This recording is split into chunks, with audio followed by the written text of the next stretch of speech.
रहा है, तकरीबन 11 बजे हैं, बहुत गर्मी पड़ रही है और वहाँ पर कुछ लोग बैठे हैं। पांडु ये जगह है और आपको बताना चाहेंगे हम जहाँ पर खड़े हैं, दुर्भाग्य ये है कि यहाँ जहाँ पर हम खड़े हैं यहाँ पर एक शव रखा हुआ है, एक बॉडी रखी हुई है। कल एक यहाँ पर घटना घटी थी और आपको पता है, उधर कैमरा फोकस करिएगा, 1 किलोमीटर की दूरी पर मात्र वहाँ कोयला वहाँ से आता है और इसी रास्ते से होते हुए पूरे दिन भर में बताते हैं यहाँ के लोग कि तकरीबन 300 से ज़्यादा गाड़ियाँ कोयला लेकर निकलती है। कल जो दुर्भाग्यपूर्ण घटना घटी है आपको ये बताना चाहेंगे। देखिए यहाँ पर एक मोटरसाइकिल अभी भी पड़ी हुई है। इसी मोटरसाइकिल पर एक 30 साल के व्यक्ति सवार थे जो बीजीआर कंपनी में काम करते थे। उनकी मोटरसाइकिल यहीं पर अभी तक पड़ी हुई है और लोग जो हैं, पांडु गांव के रहने वाले लोग हैं जो काफ़ी क्षुब्ध हैं, काफ़ी आक्रोशित हैं, काफ़ी दुख में हैं, काफ़ी पीड़ा में हैं इस बात को लेकर जिस तरीके से ये घटना घटी है। एक व्यक्ति की जान गई है और ये इस तरीके की खबरें आती रहती हैं बड़का गांव से, जहां सड़क दुर्घटना में लोगों की मृत्यु होती है। आप ये देख सकते हैं, ये मोटरसाइकिल है, यहाँ पर पड़ी हुई है, लोग यहाँ पर बैठे हुए हैं, सब यहीं पर रखा हुआ है। 24 घंटे होने वाले हैं, ये 2 बजे के करीब की घटना है। क्या कुछ ये कहना चाहते हैं, क्या अपनी बातें रखना चाहते हैं, किस तरीके से अपनी बात को पहुंचाना चाहते हैं, चाहे एनटीपीसी हो या फिर जो घटना घटी है उसको लेकर क्या कुछ कहना चाहते हैं, इनसे सीधे हम बात करेंगे। और अगर परिजन यहाँ पर हो तो उनसे भी हम बात करेंगे। ये आप भाई हैं सर, इस एक मिनट जगह दीजिएगा बाबा, आप थोड़ा सा घूम के आइए, चेहरा नहीं दिखेगा। हाँ सर, ये घटना जो घटी है, आप भाई हुए जी। कहाँ पे काम करते थे आपके भाई? बीजीआर में जी। कितने दिनों से कर रहे थे? ये 1 साल से ज़्यादा समय। ये घटना कब की है? ये कल की घटना दोपहर की है घटना। जी, 2 से 2:30 बजे के बीच में ये घटना हुई है। तो जो हाईवा था वो कोयला लेके जा रहा था? जी, हम कोयला लेके जा रहा था। अच्छा, तो भाई उनके बच्चे भी हैं? जी, उनके 3 बच्चे हैं, 2 बेटे और 1 बेटी है। एक बेटी? हम बेटी छोटी है। अच्छा। सब अभी एक 5 साल की, एक 8 साल का है और एक 11 साल का है बच्चा। तो इस सड़क पर बैठने का कारण क्या है कि आप लोग सड़क पर बैठ गए हैं? बस ये जो घटना घटी है, मतलब कल इसीलिए हम लोग बैठे हुए हैं कि जो हमारा भाई चला गया दुनिया से, तो कंपनी मतलब क्या करती है और कैसे इस पर सुधार लाएगी, और ये जो ज़िंदगी से चले गए इसके बच्चे का पालन पोषण कैसे होगा, इसका भरपाई कौन करेगा, इसकी जिम्मेदारी कौन उठाएगी, इसकी वजह से हम लोग धरने पे बैठे हैं। अच्छा सर, ये 24 घंटा होने वाला है, 24 घंटा हो जाएगा करीब 2 से 2:30 बजे की जो घटना घटी है। आप लोग बैठ गए हैं, बीच रोड पे बैठ गए हैं जहाँ से ट्रांसपोर्टिंग तमाम जो हाईवा की जो गाड़ियाँ निकलती हैं। तो यहाँ बैठने का क्या मकसद है, क्यों बैठना चाहते हैं, क्या मैसेज देना चाहते हैं, क्या कहना चाहते हैं कंपनी को? कंपनी को मैसेज हम ये देना चाहते हैं कि जो सुरक्षा को अपने ताक पर रख करके जो काम कर रही है वो काम करना बंद करे। हमारा चचेरा भाई का देहांत हुआ है, हम इसके समुचित इसके घर परिवार के लालन पालन के लिए कंपनी क्या देगी हम उसके लिए जानने के लिए बैठे हुए हैं। और शांति ढंग तरीके से अभी तक कंपनी का कोई भी बड़ा अधिकारी इस घटना को देखने तक भी नहीं आया। किस कंपनी की बात कर रहे हैं आप? हम एनटीपीसी की बात कर रहे हैं। हमने कोई मिलने नहीं आया? कोई अभी तक मिलने नहीं आया। किसी तरह कोई मैसेज, किसी भी तरह का मैसेज नहीं। हाँ, दलाल के मार्फत से वो सूचना ले रहा है कि ग्रामीण क्या कर रहा है, नहीं कर रहा है। सिर्फ फ़ोन के माध्यम से यहाँ के चंद मुट्ठी भर दलाल लोग हैं जिन्हें पाल करके वो रखा हुआ है। इसका क्या कारण है कि अभी तक जो पूरे बड़का गांव में कोयला निकल रहा है, जिस तरीके से यहाँ पर काम हो रहा है, घटना घटने के बाद अभी तक कंपनी ने सूद क्यों नहीं ली इसकी?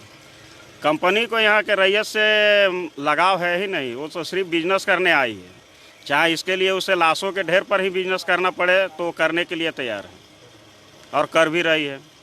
ये घटना आए दिन हम विस्थापितों को देखना पड़ रहा है। हम लोग तंग आ चुके हैं।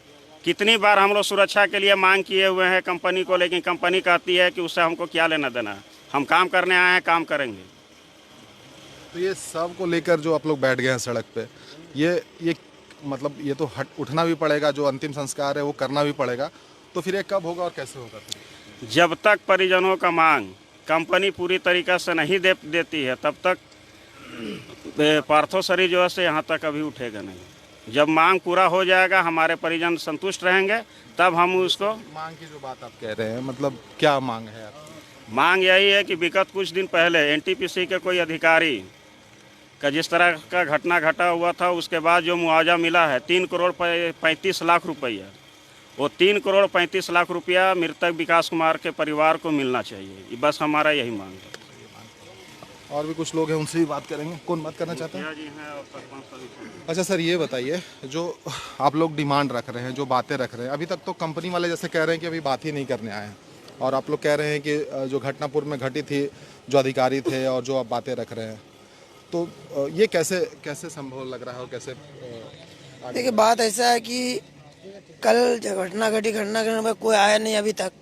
एनटीपीसी इसका पूरा जिम्मेवार है, एनटीपीसी जिम्मेवार है। बीजीआर आया, मुलाकात करके चला गया, वो कोई बात नहीं किया। जहाँ पे वो काम करते थे? हाँ, काम करते थे, वो आया था।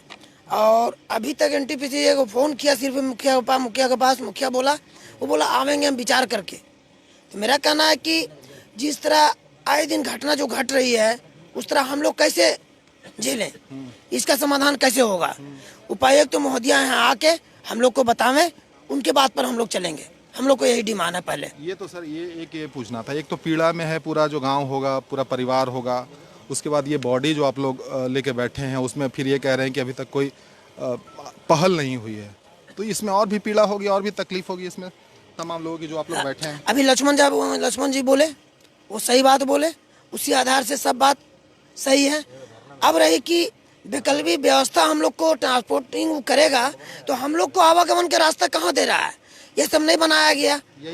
जगह जगह पर मान लो कि अगर वो ब्रेकर देता तो शायद ये घटना नहीं घटता। 100 फीट के घिसेट के ले गया, वहां तक ले गया, तो ये नहीं होता। अच्छा, एक सवाल था कि पूरे दिन भर में पूरे बड़का गांव से कितना हाईवा निकलता होगा, अगर संख्या का बात करें तो? 500 गाड़ी यहाँ से निकलता है, गाड़ी तो केवल केडी माइनिंग यहाँ से निकलता है 500 गाड़ी। पूरे बड़का गांव का में 3 माइनिंग है। अच्छा, अगर ये सवाल पूछ लिया जाए कि इतने सालों से कोयला निकल रहा, तो क्या पब्लिक का और ट्रांसपोर्टिंग का ये रास्ता अलग किया गया? नहीं सर, हाँ? नहीं सर, रास्ता अलग किया नहीं सर। इसी रास्ते से हम लोग बाजार जाते हैं, इसी रास्ते से हमारा बच्चा लोग स्कूल आना जाना करता है। एक बार अगर यदि हमारे घर से कोई भी सदस्य रोड पर चला जाता है, तो दिल में भय बना रहता है कि वापस वो हमारे घर में आएगा कि नहीं आएगा, ये संशय बना रहता हुआ है। और आज तक आप देख सकते हैं, यहाँ पर जितनी भी घनी आबादी है, कोई वैकल्पिक रोड नहीं दिया गया। यहाँ तक कि हमारा कोई मृत्यु होता है, चाहे वो हिंदू भाई का हो चाहे मुसलमान भाई का हो, रास्ता मांगना पड़ता है शमशान घाट ले जाने के लिए। तो ये इतना 50 फीट जो अंदर डिप किया हुआ, उससे हम लोग लेकर के जाते हैं। तो आपका कहने का मतलब कि सारी सुविधाएं कंपनी के लिए? सिर्फ और सिर्फ यहाँ कंपनी के लिए सुख सुविधा है, आम भूरैयत के लिए यहाँ कोई सुविधा नहीं है। सर, तमाम लोगों से जब हम बात कर रहे हैं, थोड़ा सा इनसे बात करना है, एक मिनट, थोड़ा जगह दीजिए, थोड़ा। अच्छा, ये जो पूरा घटनाक्रम है, जिसमें तकलीफ, दुख, पीड़ा हर कुछ है, और आप लोग भी बैठे हैं, और ये बड़का गांव के लिए आम सी घटना है। हर दिन कुछ ना कुछ होता रहता है, सड़क दुर्घटना होता है, लोग बैठते हैं, फिर कुछ मुआवजा मिल जाता है, लेकिन सॉल्यूशन नहीं निकलता। मेरा सवाल ये था इसमें कि आपको पता है कि हज़ारों गाड़ियाँ निकलती है, फिर उस वैकल्पिक व्यवस्था की जो भाई साहब कह रहे थे, उस व्यवस्था पर बात आज तक क्यों नहीं हुई बड़का गांव में कि बिल्कुल अलग कर दिया जाए? जब आपको पता है कि हज़ारों गाड़ियाँ निकलती है, जिसमें लोगों की जान जाती है, परिवार बिखर जाता है, बच्चे बेचारे अनाथ हो जाते हैं, महिलाएं विधवा हो जाती हैं, तो फिर उस पे बात आज तक क्यों नहीं हुई और वो वैकल्पिक व्यवस्था क्यों नहीं हुई? वास्तविक में क्या है ना, जब कभी घटना घटती है इस तरह की, तो उस समय आवेश में आकर कंपनी किसी तरह से बात को लिपापोती करके, मैनेजिंग करके किसी भी तरह से कंपनी काम चालू करवा लेती है। लेकिन फिर ऐसा कुछ आगे जो वो अपना वादा करती हैं कि हम आपके लिए ये करेंगे वो करेंगे, ऐसा कुछ नहीं हो पाता है। और ऐसा हम लोग विगत 2 वर्षों से देखते आ रहे हैं। और यहाँ जो घटना घटी है कल जो घटना घटी है, इसका मुख्य रूप से जिम्मेवार पर्सन अगर कोई है, तो ट्रांसपोर्टर जो है ओएसएल कंपनी की जो हाईवा यहाँ दौड़ती है, मौत बनकर सड़कों पर दौड़ रही है। अभी आप आ रहे होंगे, जो भी सुरक्षा नियम है आपका कोल ट्रांसपोर्टिंग का, वो जितना भी है नियम कानून है, सबका धजिया उड़ा करके वो काम करता है। न सड़क पे पानी छिड़काव करता है, न सड़क पे कहीं ये क्या बोलते हैं, न कहीं ब्रेकर बनाया है, न कहीं उसका सुरक्षा प्रहरी है, कहीं किसी भी तरह का कुछ भी आपको नहीं दिखेगा, न कहीं बोर्ड। सिर्फ कोयला किसी तरीके से लेके निकल जाना। इसका केवल काम है कि हमको कोयला किसी भी तरह से लेके जाना है, भले यहाँ का पब्लिक को हम कुचलते हुए ले जाएं। ये इसकी सारी जिम्मेवारी एनटीपीसी के अधीनस्थ काम करने वाली ओएसएल कंपनी की है। और जो ये हत्या हुई है, ये सोची समझी साजिश है ये। और हमारा मांग है कि जैसे मान लिया जाए कुमार गौरव की हत्या हुई, एनटीपीसी के अधिकारी थे, उनको जिस तरह का मुआवजा दिया गया, हमारे लिए ये भी अपना एक भाई है, तो जो उस अधिकारी को मिला मुआवजा, वो मुआवजा हमारे भाई को भी मिलना चाहिए। और ये भी ऑन ड्यूटी थे। अच्छा सर, ये अंतिम संस्कार भी तो करना पड़ेगा, जो रीति रिवाज है, और घर वाले भी इंतजार कर रहे होंगे, फिर कैसे वो उसके लिए फिर कैसे क्या होगा? देखिए, अभी हम लोग अंतिम संस्कार वाला में अभी सोचे नहीं है। मांग नहीं पूरा होगा तब तक हम लोग आड़े रहे, चाहे जितना समय लगे। नहीं उठेंगे यहाँ से। नहीं उठेंगे। मेरा दोस्त के बेटा का जान गया, हमारे साथ भी इसका बाप पढ़ा था, बड़ी बहुत प्रेम से बोलता था कि भैया अब हम लोग को यहाँ उठा रहा है तो पैसा देगा, घर देगा, जमीन, घर भी उठा लिया, जमीन भी ले लिया, और अब जो है सो घर के बेटा का जान मार रहा है, बेटी को मार रहा है। अभी हाल फिलहाल एक और घटना हुआ था, एमडी लड़का, हम उसका नाम नहीं बता पा रहे हैं, ये दूसरा घटना है। कितना हम लोग जो है आदमी कुर्बान करने का धंधा चला लिए हैं, बाल बच्चा इसीलिए पैदा और इसीलिए किए थे कि एनटीपीसी आएगा और हम लोग को सबको कुल खानदान घर द्वार सब नष्ट कर करके अपना कोयला ले जाओ, बस कोयला लेने के फेर में रहता है। अच्छा, इतना पैसा आता है। अगर कल का अगर प्रेस रिपोर्टर साहब कल का इसका हृदय विदारक जो स्थिति देखते हैं और जिस तरह से पिसट दिया गया ने, कोई भी आदमी का आत्मा हिल जाता है।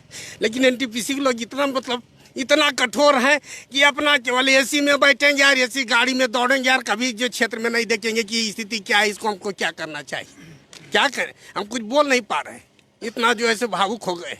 एकदम जवान लड़का को पीस दिया और 100 मीटर जो है घसीट के ले गया। क्या ये लोग देखता है,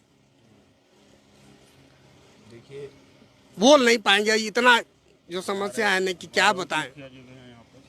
भाई साहब, हमको ये समझना है, थोड़ा हमको ये समझाइए कि भाई जैसे वही हम बात कर रहे थे कि पैसा तो कोयला से मिल रहा है कंपनी को, उसका मतलब कहना नहीं पड़ेगा, फिर वैकल्पिक व्यवस्था की बात काहे नहीं हुई, काहे नहीं सड़क पब्लिक के लिए और ट्रांसपोर्टिंग के लिए अलग किया गया, क्या उस पर बात नहीं होती है कभी? देखिए, हम लोग जो है सो लिखित रूप से जिला में एनटीपीसी को सबको दिए हैं, और यहाँ तक पूरा घनी आबादी है, हम लोग पूरा परेशान है।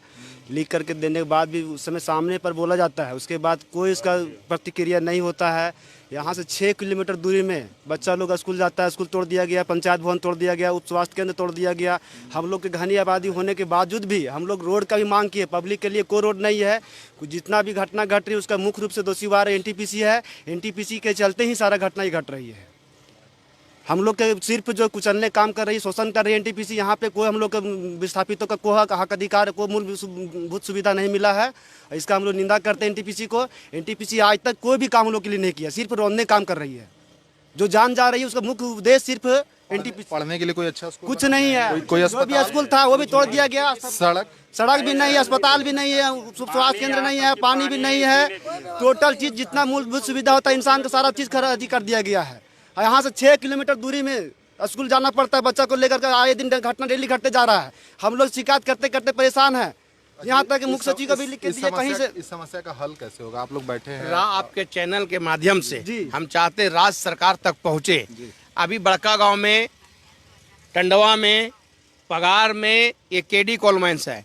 इतना जगह पर इनका कोयला ट्रांसपोर्टिंग हो रहा है, लेकिन आज तक एक हॉस्पिटल नहीं है। कल मेरा बच्चा को जो मार दिया गाड़ी, तो सिर्फ केरे डाड़ी ले गया और वहां से सिर्फ घुमा के ले आया। वैकल्पिक एक मिनट रुकेंगे, इसलिए हम सवाल पूछे थे अस्पताल वाला कि मान लीजिए कोई घटना घटती है, कोयला आप यहाँ से निकाल रहे हैं, राजस्व का प्राप्ति हो रहा है, उसके बाद हॉस्पिटल अगर नहीं है तो ये बड़ी विडम्बना है कि कोई घटना घटती है, उसको रेफर आप करेंगे हजारीबाग से रेफर होगा रांची। जो जान बच सकती है वो जान चली जाती है उसमें। हाँ सर, उसको भी तोड़ दिया गया। तो नया के तो बातें नहीं है। हम लोग के पूरा जो पहले व्यवस्था था हॉस्पिटल का वो भी तोड़ दिया गया, बनाया गया नहीं। यहाँ कोई इतना बेड, लगभग 6 किलोमीटर रेंज में कोई हॉस्पिटल नहीं, कोई व्यवस्था नहीं है हम लोग के लिए। अच्छा, बोल रहे थे। ये पहला इनका स्वास्थ्य सुधारना था, शिक्षा सुधारना था, लेकिन ये सब कुछ नहीं किया। जो बना हुआ उसको जबरदस्ती मुखिया को दबाव डाल के, अभी जो वर्तमान है उसको पूर्व में थे, जबरदस्ती दबाव डाल के प्रशासन के द्वारा सचिवालय को तोड़ा गया। अभी यहाँ के लोगों के पास कोई शौचालय नहीं है, कोई स्वास्थ्य नहीं है, कोई शिक्षा का नहीं है। बच्चा एक छोटा सा गाड़ी में जाता है, वहाँ चल के आता है।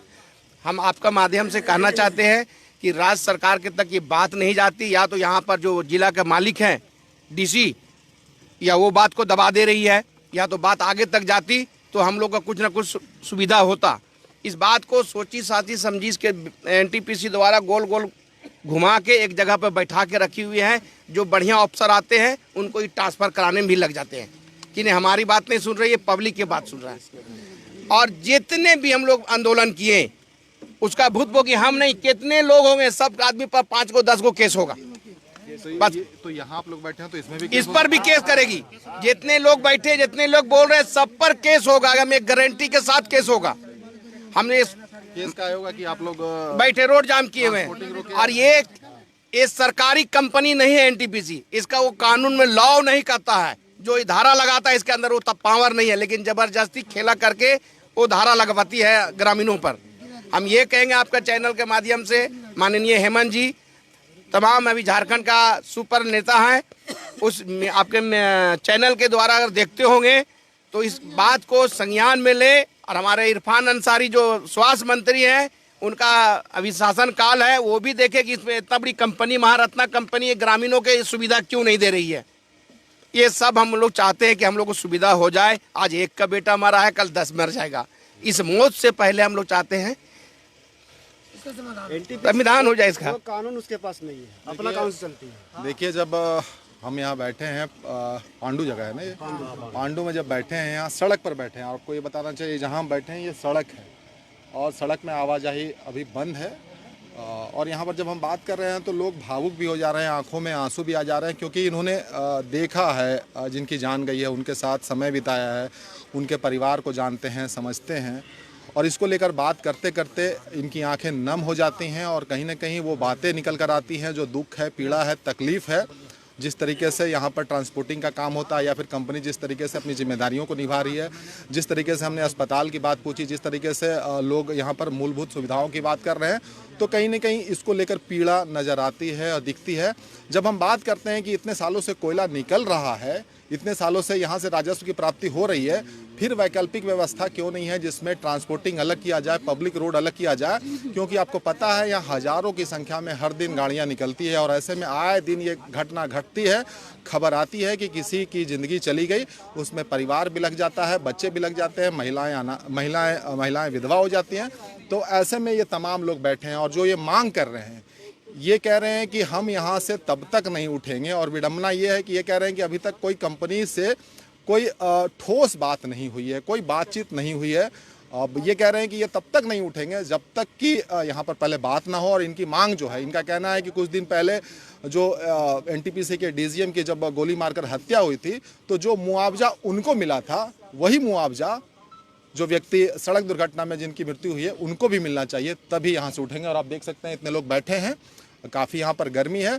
और सबसे बड़ी बात यह है कि अंतिम संस्कार के लिए इंतज़ार परिवार वाले भी कर रहे होंगे। जो भाई इससे बुरा समय किसी भी व्यक्ति के लिए, घर वालों के लिए नहीं हो सकता।